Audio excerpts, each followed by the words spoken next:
그리스도의 사랑하는 형제자매 여러분, 우리는 지난 주간에 이 본문을 가지고 9절부터 27절을 가지고 지난주에 설교를 했고, 나머지 부분을 설교를 못해서 오늘 이어서 설교를 하려고 합니다. 여러분이 핸드아웃 다 9절을 보십시오. 9절 첫 번째, 다 성경을 보셔야 됩니다. 거기 보시면 7 천사 중에 하나가 나와서 9절, 내게 말하여 이르되 오라, 내가 신부 곧 어린 양의 아내를 네게 보이리라 그랬습니다. 그러니까 거룩한 성 예루살렘은 우리가 죽어서 가는 어떤 공간에 있는 건물이 절대 아닙니다. 그것은 어린 양의 신부입니다. 어린 양의 신부. 어린 양의 신부는 곧 무엇입니까? 바로 교회입니다. 교회. 그러니까 여러분이 자유죠.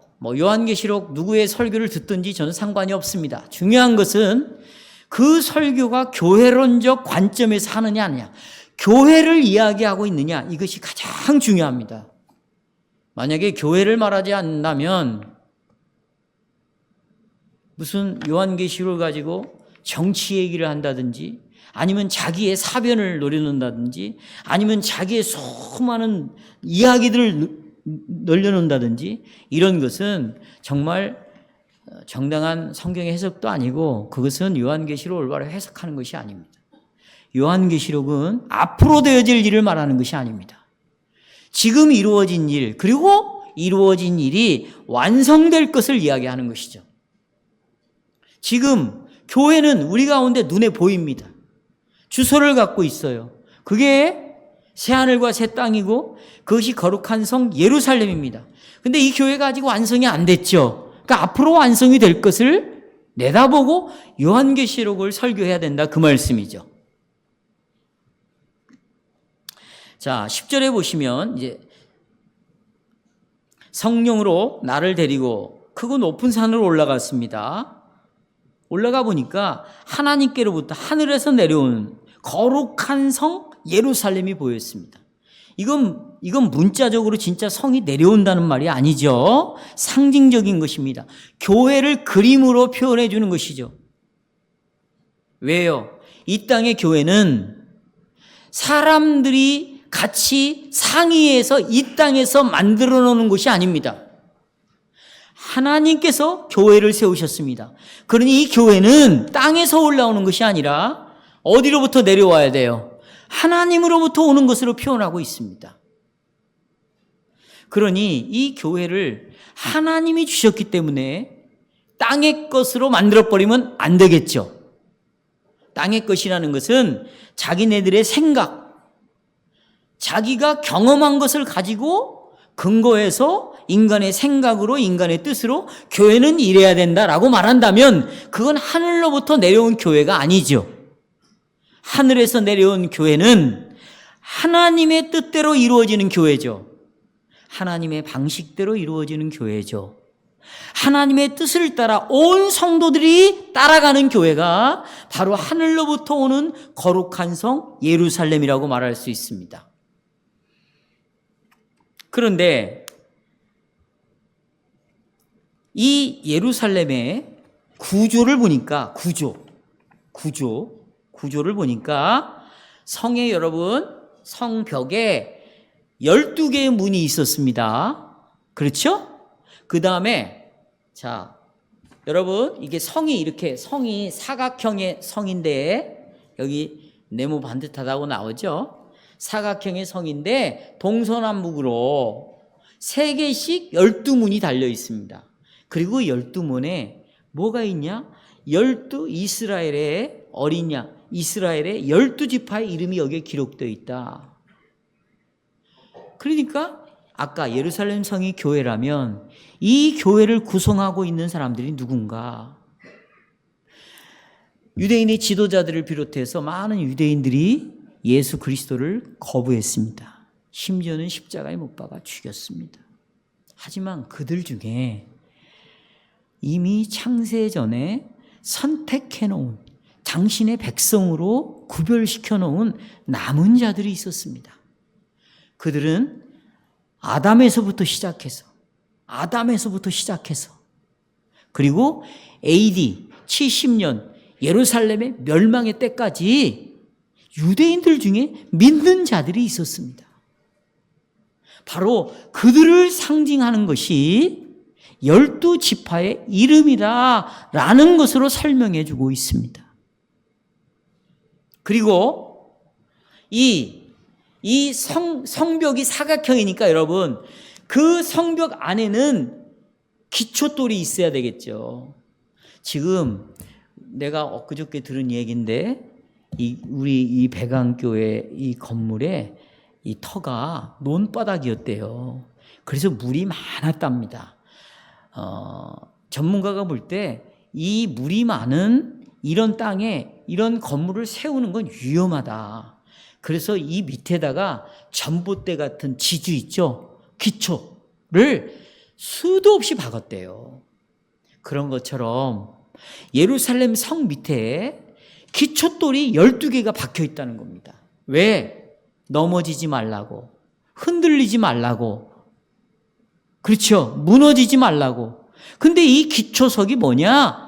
사도들의 이름이 거기 기록됐다는 거예요. 그러니까 이 기초는 12사도라는 거죠. 그렇죠? 그러면 여러분, 이 12사도가 기초인데 무엇을 기초돌로 삼았을까요?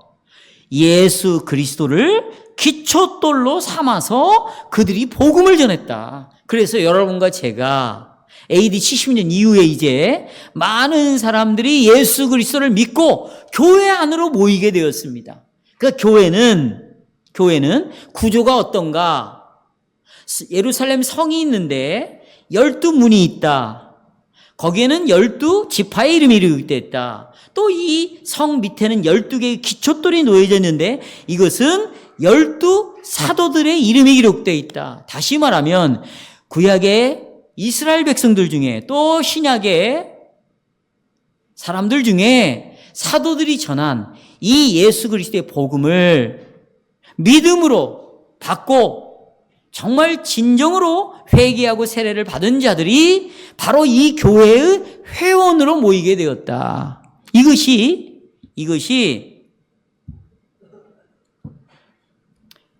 거룩한 성 예루살렘의 구조입니다. 구조. 그 다음에 살펴볼 것이 여러분, 이제 구조를 살펴봤어요. 크기를 좀 봐야 되겠죠. 여러분, 이게 지금 크기가 몇 절에 나옵니까? 16절 한번 보세요. 16절에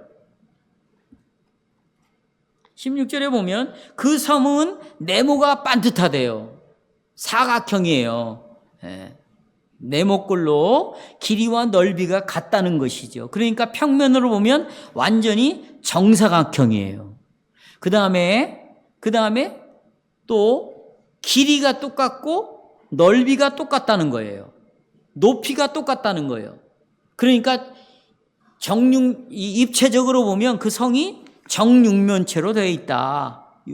정사각형이요, 정육면체다. 근데 여러분, 구약 성경에 보면 이게 정사각형의 정육면체로 되어 있는 사물이 있다면 그것은 하나밖에 없어요. 그게 성전 안에 성소가 있고 지성소가 있죠? 그 지성소에 여러분 뭐가 있어요? 시은좌가 있습니다. 하나님께서 은혜를 베푸시는 곳이에요. 그게 법궤라고도 말하잖아요. 법궤 아시죠? 이렇게 네모로 되어 있는 그것이 바로 정사각형이요, 정육면체예요. 지금 이 예루살렘 성벽이 그 크기가 정사각형의 정육면체라는 것은 곧 이 성이 지성소를 의미한다. 그러면 이 성은 뭘까? 교회죠. 그러니까 교회는 곧 뭐다? 하나님이 거하시는 지성소가 되는 것이에요. 그러니까 여러분, 하나님을 만나려면 교회로 모여야 되는 거예요. 어디로 모여야 돼요? 교회. 교회는 건물이 아니죠.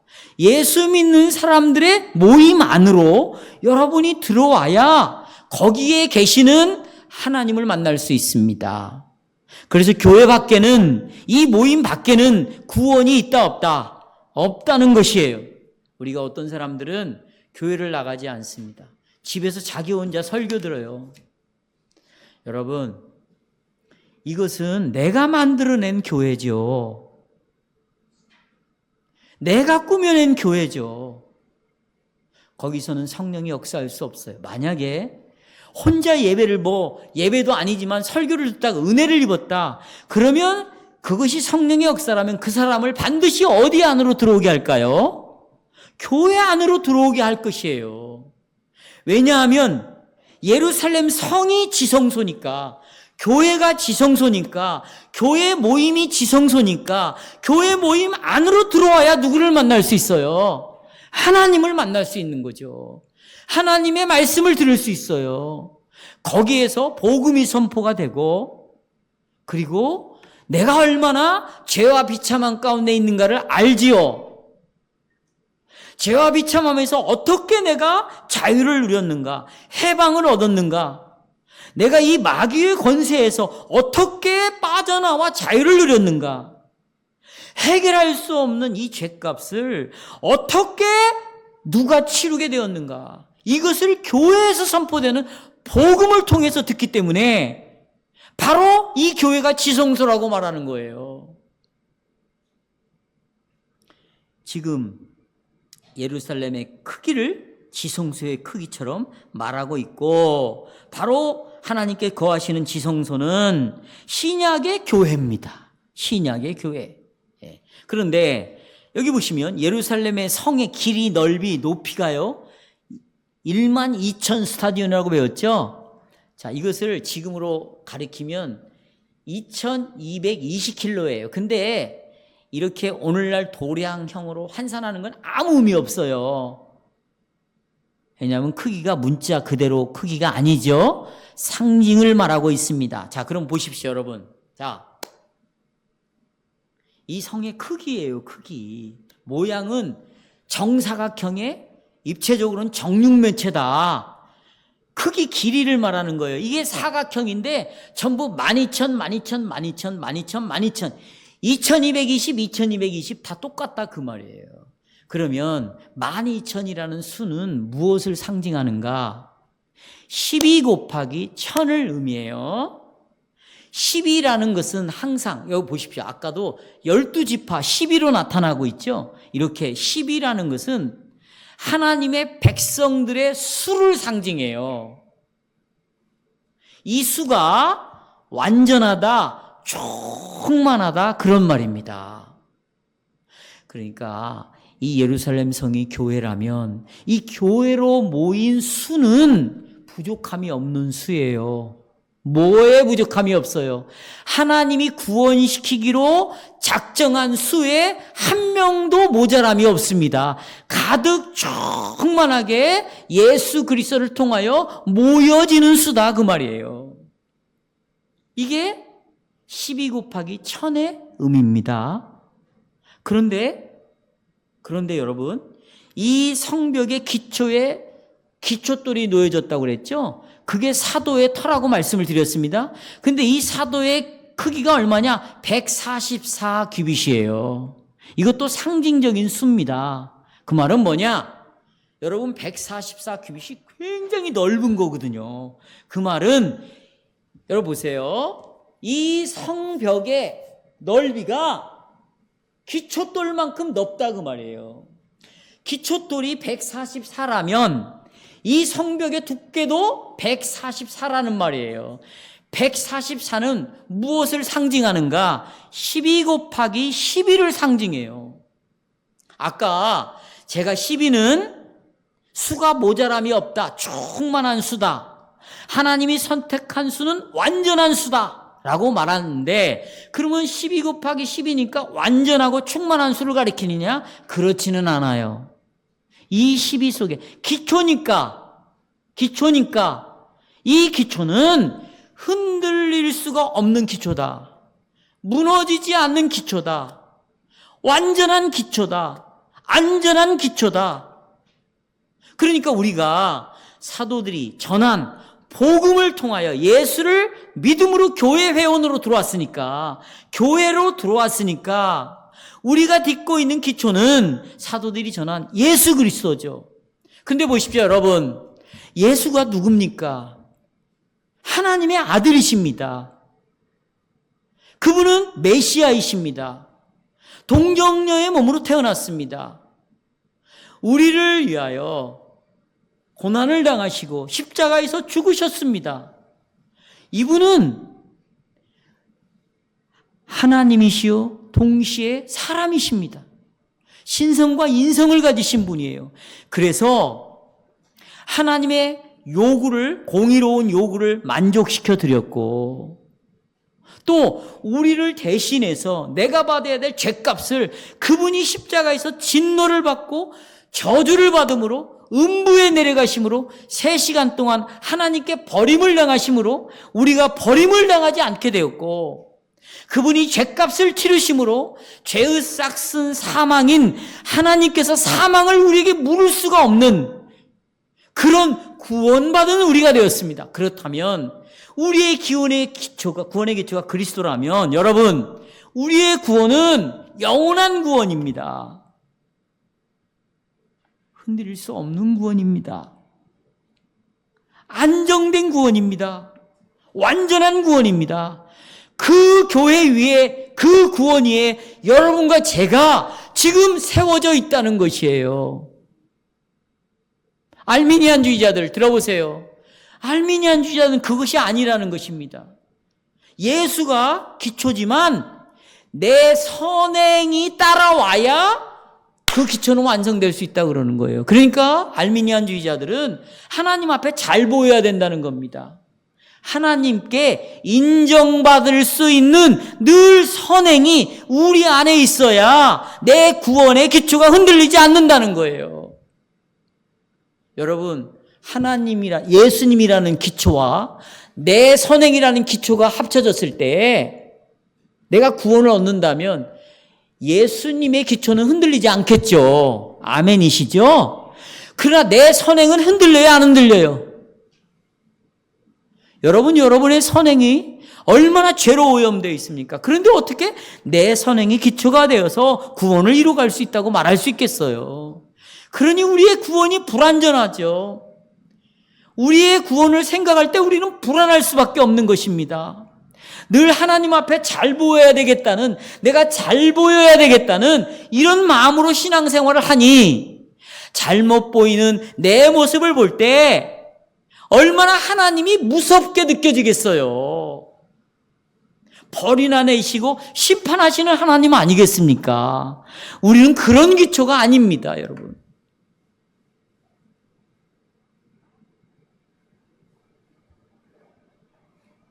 그리고 저는 두 번째로 이 성벽의 재료를 말씀드렸습니다. 재료. 보십시오. 자, 저를 보시면 돼요. 뭐 볼 것도 없어요. 여기 나는 이 보석을 잘 몰라요. 여러분 알아요? 여기 우리 인간들 중에 이 보석을 아는 보석이 아무것도 없어요. 없다니까요? 그리고 이 재료로 사용된 그러면 이 보석이 실제 문자 그대로 천국 가니까 보석으로 지어진 건물에서 우리가 사는가? 그런 뜻은 아니죠. 교회가 그런 것은 아니지 않습니까? 그런데 이 보석이 말하고 싶은 것이 있어요. 2가지입니다. 여러분, 요한계시록에 보면 이 보석은 하나님 자신의 형상을 나타낸다는 거예요. 그러니까 하나님의 형상은 보석과 같이 빛난대요. 또 하나, 이 보석이 말하고 싶은 것은 하나님의 영광이 보석처럼 빛난다는 것입니다. 그럼 이제 답이 나온 거죠. 자, 보십시오. 여러분과 저는 원래 처음에 우리의 조상 아담이 창조되었을 때 하나님의 형상대로 지어졌어요. 이 말은 정말 보석과 같은 존재로 지어졌습니다. 그래서 에덴 동산에 보면 에덴 동산에 각종 보석으로 치장되어 있다고 말하고 있습니다. 근데 그 에덴 동산의 보석이 어디에 나오느냐? 요한계시록에 나오고 있어요. 왜 이 보석이 반복해서 또 나오는가? 더 화려한 보석으로 설명되고 있는가? 요한계시록에서. 이유는 정말 하나님의 형상을 따라, 다시 말하면 하나님과의 관계를 맺고 하나님과 대화할 수 있고 교제할 수 있고 하나님을 사랑하고 하나님의 사랑을 받고 하나님이 말씀을 하면 그 말씀을 이해할 수 있는 아주 유일한 존재로 인간을 하나님 만들어 놨습니다. 그래서 인간은 다른 동물과 다르게, 식물과 다르게 보석과 같은 존재라고 말을 하는 것이에요. 그런데, 그럼 보십시오. 자, 여러분 보세요. 인간이 말을 하잖아요. 행동을 하잖아요. 그러면 보석이 빛나는 거예요. 다른 말로 하나님이 어떤 분인가가 드러나겠죠. 왜? 우리는 누구의 형상대로 지원받았으니까. 그렇죠. 그런데 죄로 이 형상이 망가져 버렸어요. 하나님을 드러내지를 못해요. 하나님이 누군지도 몰라요. 하나님을 이해할 수도 없어요. 깨달을 수도 없어요. 오히려 하나님이 맞는 것들을 전부 우상으로 다 바꿔놨어요. 하나님의 진리의 말씀을 전부 거짓으로 바꿔놨습니다. 인간은 하나님의 옆에 접근을 할 수가 없는 거예요. 그런데 예수님이 이 땅에 오셨습니다. 그래서 우리 안에 있는 하나님의 형상을 다시 어떻게 회복을 시켰어요. 하나님을 알게 했어요. 하나님이 누군가를 깨닫기 시작했습니다. 그리고 자기가 이 하나님의 창조를 통해서 지음받았고 또 예수님을 통해서 구원받았다는 사실을 믿음으로 알게 됨으로 말미암아 이제 우리 마음속에 하나님을 사랑하고 하나님을 섬기며 그리고 말과 행실에 있어서 하나님을 드러내는 자로 우리가 변화가 되었다 그 말이에요. 형상이 회복되었어요. 이렇게 드러내는 것이 곧 하나님의 영광을 드러내는 것입니다. 바로 이렇게 거룩한 성 예루살렘 곧 교회가 각종 보석으로 치장되어 있다는 것은 이 교회가 세워진 목적이 누구의 영상을 드러내는 것, 또 누구의 영광을 드러내는 것, 하나님이 어떤 분인가를 드러내는 것이 바로 이 교회다. 그런데 그 교회의 시작은 어디냐? 가정이거든요. 가정에서도 자녀들이, 식구들이 제가 참 굉장히 정말 감동적인 이야기를 들었어요. 전 장모님한테 들은 얘기입니다. 어느 형제에게 물었대요. 엊그저께. 당신이 이렇게 말씀을 배우고 말씀을 이렇게 듣고 배우면서 당신의 가정에 어떤 변화가 일어났냐 이렇게 물었대요. 그랬더니 그 형제님이 우리 가정에 다툼이 사라졌습니다. 아니요가 사라졌습니다. 이런 변화가 왔다는 거예요. 전에는 어땠습니까? 다 자기 주장대로, 자기 소견에 오른 대로 그 타락하고 오염된 그 마귀적인 생각이 마치 자기가 믿고 있는 신앙인 것처럼 막 주장만 한 거예요. 주장만. 그러니까 가정이 화평이 없고 계속 긴장관계에 있었는데 우리 가정이 지금은 다툼이 없어졌습니다. 이걸 장모님이 저에게 전해줬습니다. 여러분, 똑같이 하나님의 영상을 드러낸다면 어떻게 다른 영상의 모습이 드러날 수 있겠습니까? 어떻게 내 형상이 나올 수가 있겠습니까? 모두가 다 하나님을 드러내야 된다고 생각한다면 자기를 부인하겠죠. 자기 걸 내려놓겠죠. 자기의 죄를 회개하겠죠. 그리고 하나님의 뜻을 말한다면 그 가정은 여러분 보십시오. 영광이 그 보석이 빛나는 것처럼 하나님의 영광이 빛나지 않겠어요? 이런 일들이 재료 속에서 드러나야 된다는 것입니다. 그리고 이제 우리는 마지막으로 이제 새 예루살렘의 영광인데 22절을 보십시오. 22절.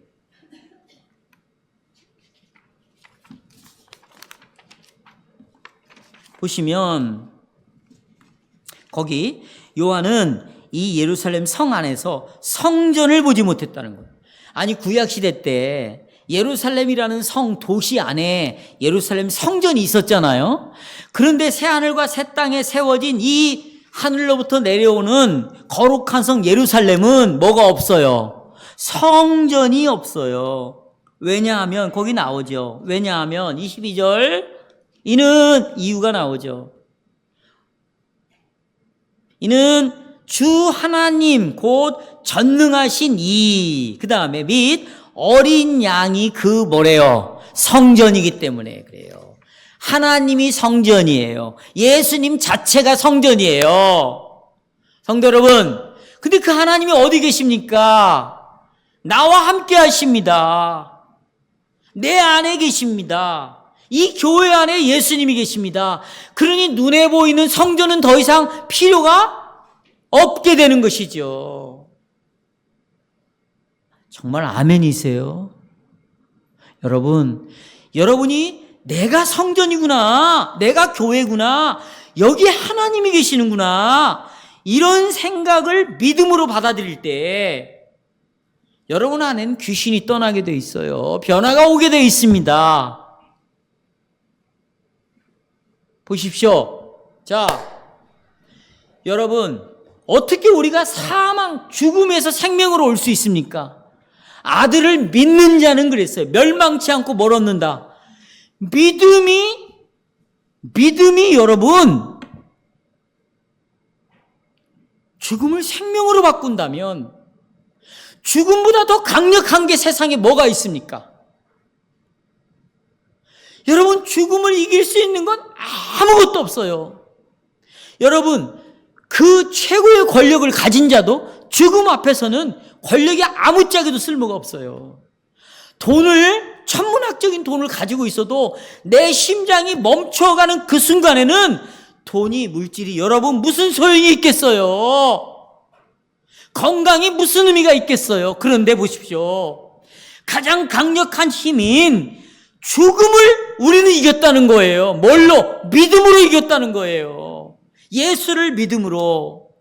죽음이 생명으로 바꿔졌다는 거예요. 그러면 여러분, 죽음을 이긴 믿음을 가지고 있는 우리가 어떻게 내 삶 속에서 일어나는 그 수많은 문제들을 이기지 못할 수가 있겠어요? 어떻게 환경에 무릎을 꿇을 수가 있겠어요? 환경 앞에 우리가 절망할 수 있겠어요? 두려움과 공포 속에서 어떻게 살 수가 있겠습니까? 그럴 수가 없는 자들이 우리예요. 그럴 수 없는 환경을 선물로 주셨습니다. 아멘? 성도 여러분, 그 믿음이 여러분에게 지금 있다고요. 그런데 여러분이 그것을 보세요. 믿음이 내 안에 있으니까 믿음이 있음을 인식하고 생각하고 사시면 되는 거예요.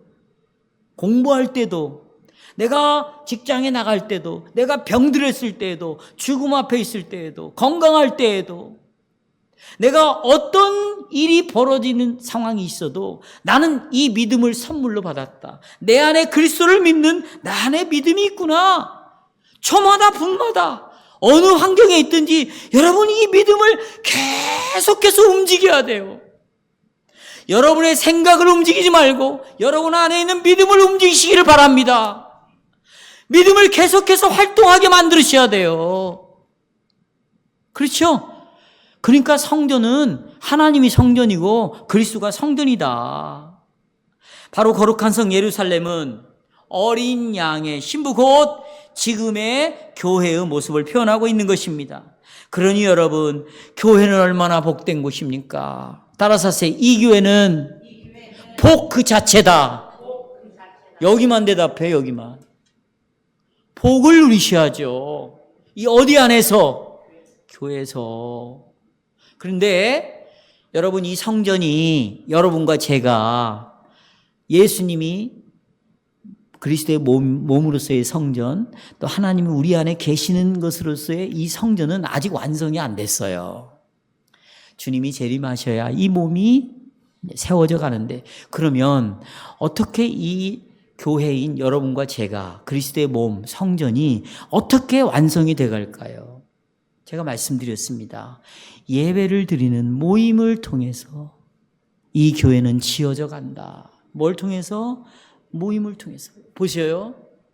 자, 여러분, 어떻게 예배 드리는 모임을 통해서 지어질까요?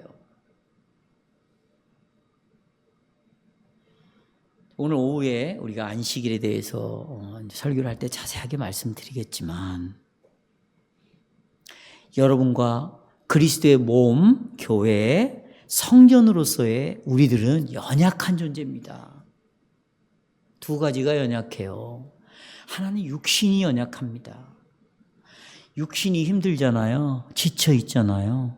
그러면 영혼에 병이 들기 시작해요. 그래서 육체를 잘 유지하는 건 너무 중요합니다. 왜요? 육신이 담고 있는 게 우리 영혼이거든요. 육신이 문제가 생기면 영혼도 문제가 생깁니다. 반드시. 그래서 우리의 연약함을 아시는 하나님께서는 엿새 동안 창조를 하시고 6일째, 7일째 쉬는 것을 통해서 너희들도 엿새 동안 열심히 일을 해라. 그런데 한계가 있으니 7째 날 안식일을 따로 구별을 해갖고 육체를 쉬게 해라. 그래서 여러분, 이 육체가 7째 날 안식의 날도 가서 일한다는 것은 자기를 망가뜨리는 행위예요. 근데 오늘날 제가 이제 오후에도 말씀드리겠지만 제가 우리가 살고 있는 이 도시를 다 살펴봤어요. 제가 전문가들한테 다 물어봤어요. 그런데 대부분의 서비스업은 세상에 일요일 날, 주의 날, 안식의 날 전부 일을 하고 있다는 거예요.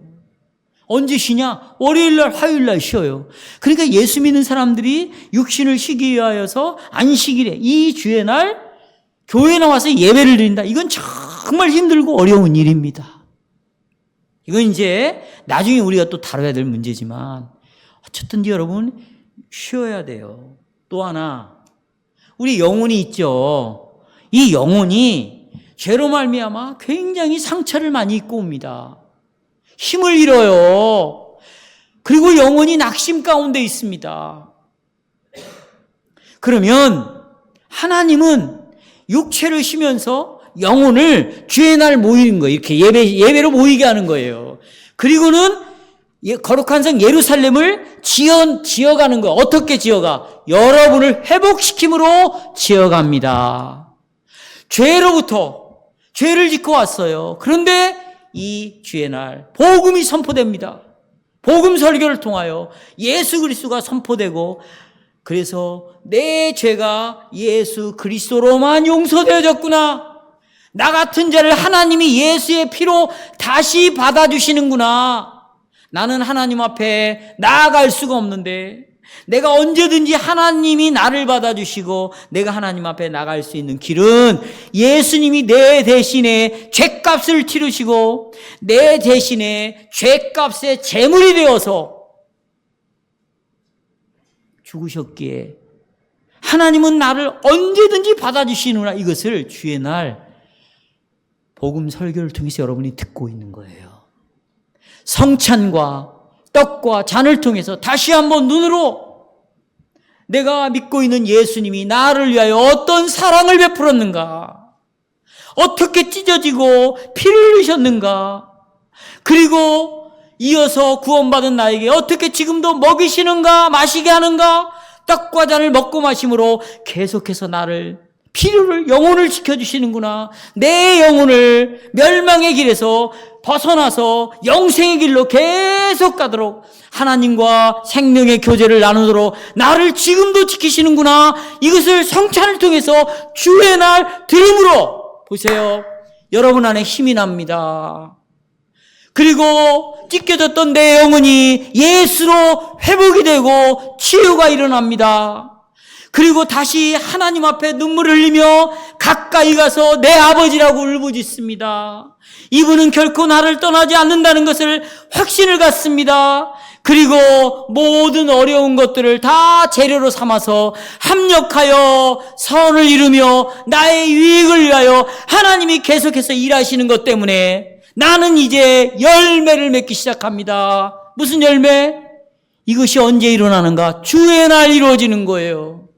주의 날, 안식의 날, 오늘 지금 이 시간에 하나님이 성전으로 계시면서 예수 그리스도가 여러분에게 종을 통하여 주의 말씀을 선포하게 하시는 거예요.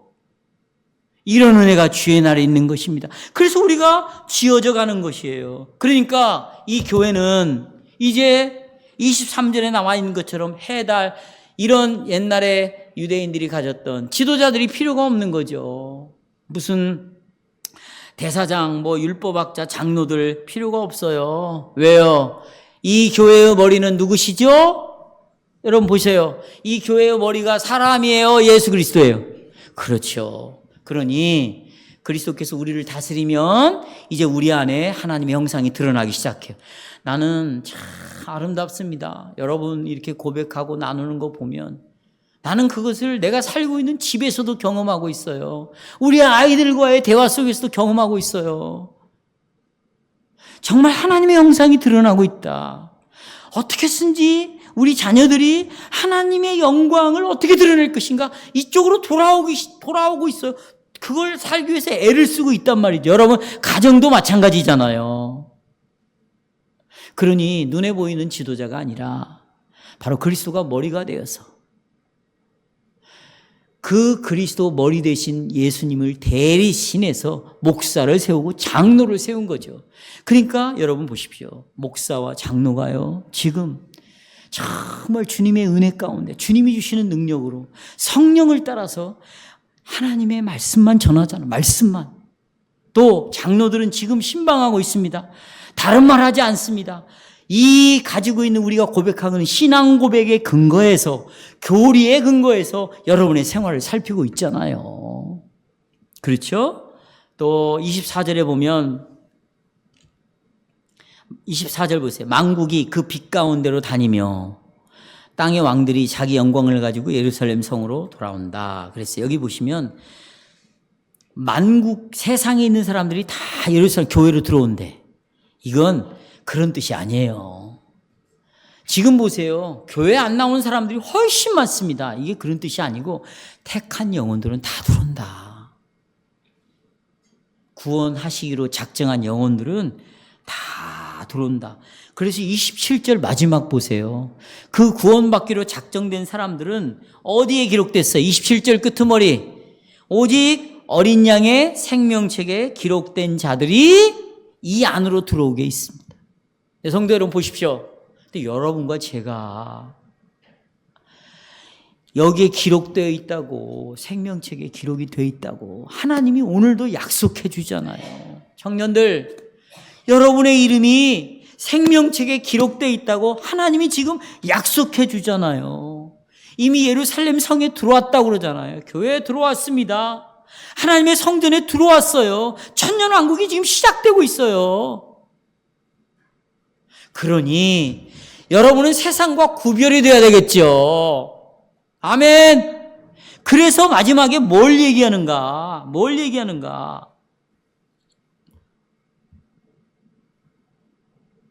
27절 보십시오. 27절 마지막에 같이 읽어볼까요? 시작.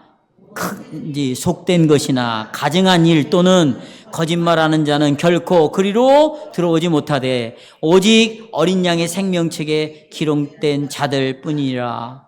여러분 보십시오. 이제 저를 봐요. 이 거룩한 성의 재료가 보석이라고 그랬죠. 그 보석이 누구라고 그랬어요? 여러분과 저예요. 그런데 이렇게 거룩한 구별된 보석들이 거룩한 성을 이루어 교회를 이루고 있는데 우리가 이 교회를 보존해야죠. 여기에 속된 것, 세상적인 것, 더러운 것, 거짓말하는 것들이 들어오면 안 된다. 그 말입니다. 다시 말하면 여러분과 저 보석과 같은 존재들이 교회를 이루는 재료로 있다면 내 심령에 세상 것들이 들어오면 안 된다는 겁니다. 우리 가정에 더러운 것들이 들어오면 안 된다는 거예요. 아담과 하와는 짐승의 말을 들었습니다. 뱀이 들어오고 말았어요. 마귀가 들어오고 말았어요. 여러분들은 구별된 자들입니다. 하나님의 성전의 재료로 선택받은 자들이에요. 보석으로 선택된 자들입니다. 그런데 보석으로 이루어진 하나님의 몸인 이 교회가 가증한 것들, 세상 것들, 정말 영원히 마귀에 의해서 생각하고 살아가는 그 세상 사람들의 것들이 내 마음에 들어온다든지, 이 교회 안으로 들어온다든지, 우리 가정으로 들어온다면 여러분, 이건 있을 수가 없는 일이겠죠. 그러니 나는 구별되었구나. 우리의 가정은 구별된 가정이구나. 이 교회는 끝까지 하나님의 말씀을 순전하게 지켜나가야 되겠구나.